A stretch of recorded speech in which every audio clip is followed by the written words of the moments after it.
নমস্কার, কেমন আছেন সবাই? বুক অফ লাইফ পেজে আপনাদের সকলকে জানাই স্বাগত। আজ আমি আপনাদেরকে বানিয়ে দেখাবো সাউথ ইন্ডিয়ান ফেমাস ফুড মশালা ডোসা। কিভাবে বানাবেন তার সমস্ত উপকরণ সহ সমস্তটি আমি বিস্তৃতভাবে বর্ণনা দেব। আমি নিয়েছি এখানে এক বাটি চাল, যেটি 250 গ্রামের মতন আছে, আর নিয়েছি 50 গ্রাম বিউলির ডাল ও 3-4 চামচ মেথি দানা। এগুলিকে আমি ভালোভাবে ধুয়ে পরিষ্কার করে নিয়েছি। চলুন বানানো শুরু করি। এগুলিকে সবগুলি একসাথে আমি সারা রাত ভিজিয়ে রেখে দিয়েছিলাম। ভালোভাবে সারা রাত ভিজিয়ে রাখলে খুব ভালোভাবে এগুলি ভিজে যায়। আর লাগবে আমাদের এর মশলাটির জন্য পেঁয়াজ কুচি, টমেটো কুচি, লঙ্কা কুচি, 2টো গোটা আলু সেদ্ধ করে রেখেছি আমি, আর গাজর কুচি। এখানে প্রথমেই আমরা আগের দিনে এই সমস্ত চাল এবং বিউলির ডাল ও মেথিকে একসঙ্গে আমরা ভিজিয়ে রেখেছিলাম, দিয়ে সেটিকে পেস্ট করে নিয়ে আমি এটি সারা রাত ওভারনাইট বাইরে রেখে দিয়েছিলাম, এটি যাতে একটু ফার্মেন্টেড হয়ে যায়, মানে ফুলে ওঠে যাতে। এটিকে আমি কিছুটা পরিমাণ নিয়ে নিলাম, যতটা আমি বানাবো। এর মধ্যে দিয়ে দিলাম 1/2 টেবিল চামচ নুন, দিয়ে ভালো করে একটু ঘেটে নিলাম। এবারে আমি কড়াইয়ের মধ্যে 1 টেবিল চামচের থেকে একটু কম তেল দিয়েছি, সাদা রিফাইন্ড তেল দিয়ে এখানে আমি ব্যবহার করছি। আর এর মধ্যে দিয়ে দেব আমি একটু 2 চামচের মতন বাদাম, কাঁচা বাদাম। এটিকে আমি একটু ভালোভাবে নাড়াচাড়া করে ভেজে নেব, আর সামান্য একটুখানি নুন দিলাম।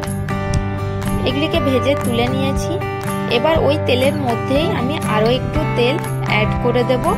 ওই মোটামুটি 2 চামচ মতন আমি তেল দিয়েছি এখানে। এবারে এর মধ্যে দিয়ে দেব আমি 1 টেবিল চামচ কালো সর্ষে, 1/2 টেবিল চামচ গোটা জিরে। এগুলিকে একটু ভালোভাবে গরম করে নেব। এর মধ্যে দিলাম আমি 1 টেবিল চামচ বিউলির ডাল গোটা।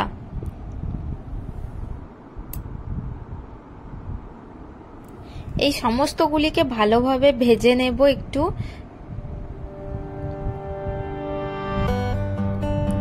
বিউলির ডাল দিলে এর মধ্যে খুব ভালো একটি ফ্লেভার আসে, আর খেতেও খুব ভালো টেস্ট লাগে। বিউলির ডালের গন্ধের জন্য আরো বেশি আলুর যে মশলাটি আমি বানাচ্ছি সেটি খেতে আরো টেস্ট হয়।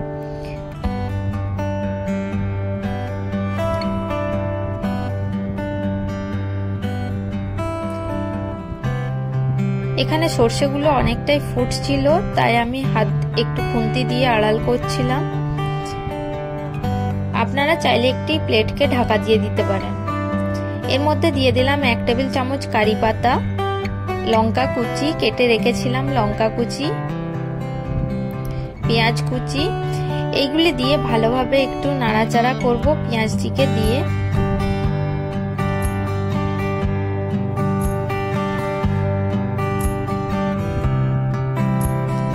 ভালোভাবে একটু নাড়াচাড়া করে নিলাম। এবার আমি এর মধ্যে দিয়ে দেব মশলাটি বানানোর মতন পরিমাণ মতন নুন।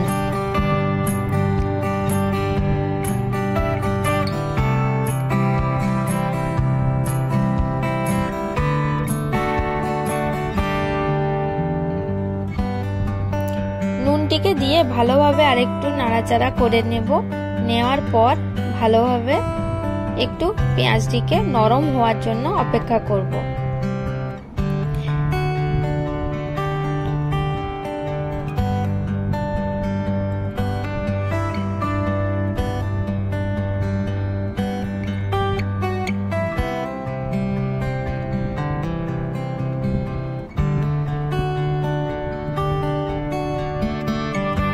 এবারে আমি কুচি করে রেখেছিলাম যে গাজরটি, অ্যাকচুয়ালি আমি এটি কুচি করিনি, গ্রেট করে নিয়েছিলাম।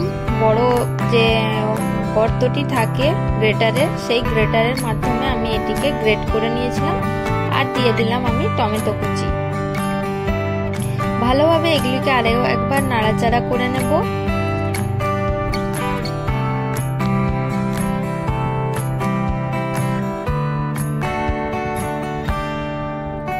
এবার এর মধ্যে দিয়ে দেব আমি হাফ টেবিল স্পুন হলুদ গুঁড়ো,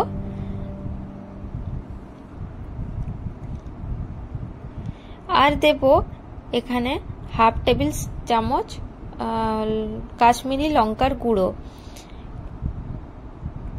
এটি আপনারা লাল লঙ্কার গুঁড়ো ইউজ করতে পারেন ঝাল যুক্ত।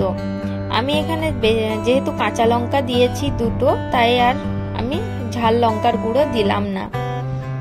এগুলিকে ভালোভাবে একটু মিক্স করে নিলাম। এবারে আমি এর মধ্যে দিয়ে দেব হাফ টেবিল চামচ চিনি।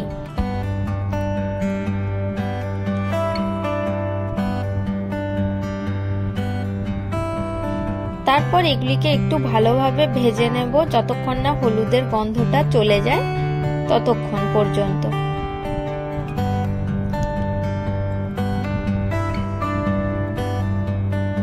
হয়ে গেছে এই মশলার পেঁয়াজ টমেটো সব কষানো। এবারে আমি লাস্টে দিয়ে দেব সেদ্ধ করে রেখেছিলাম আলুটিকে ভালোভাবে একটু গ্রেট করে নিয়েছি গ্রেটারের সাহায্যে, আর ভেজে রেখেছিলাম যে বাদামগুলি সেগুলিকে এখানে একসঙ্গে দিয়ে একটু মিক্স করে মশলাটিকে আর একটু ভালোভাবে ভেজে নেব।